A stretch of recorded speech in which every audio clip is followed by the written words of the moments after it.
briefly on what happened in Minnesota last night. We've spoken to the governor, the mayor, spoken to the authorities there,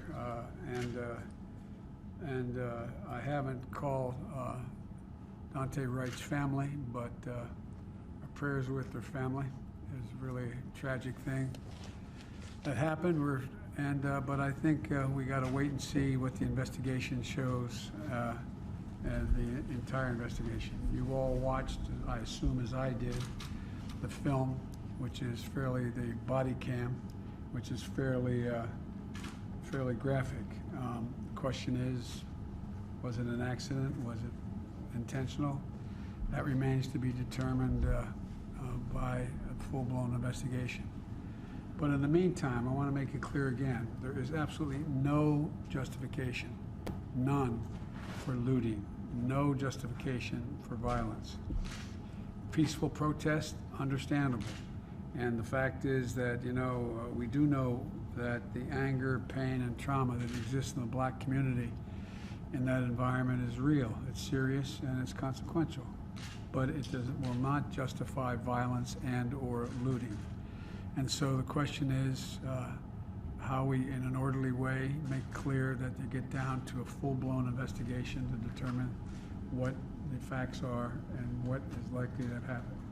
In the meantime, we're calling for peace and calm, and we should listen to Dante's mom, who is calling for peace and calm.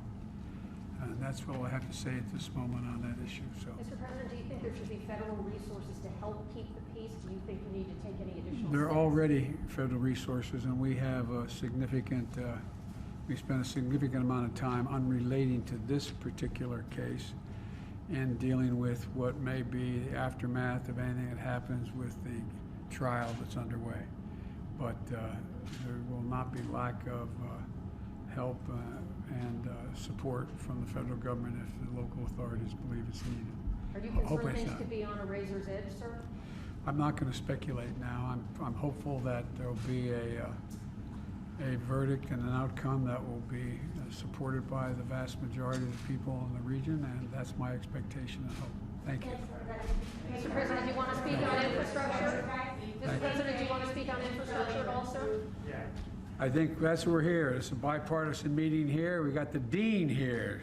Don Young is here. We got the dean, so everything's going to be all right. But all kidding aside, I'm prepared to negotiate as to how the extent of the minor infrastructure project, as well as how we pay for it. But if we get in a serious conversation about how to do that, I think everyone acknowledges we need significant increase in infrastructure. It's going to get down to what we call infrastructure. Some people don't think that, I'm not suggesting anybody here has that view, but there's a lot of folks saying that the fact that we have millions of people not able to drink water because there's lead and it's coming through lead pipes, I think that's infrastructure. I think broadband is infrastructure. It's not just roads, bridges, highways, etc. That's what we're going to talk about, and I'm confident everything's going to work out perfectly. Mr. President, some Republicans say that they're concerned about being window dressing, Mr. President. I'm not big on window dressing, if you've observed. Thank you very much. Thank you, sir.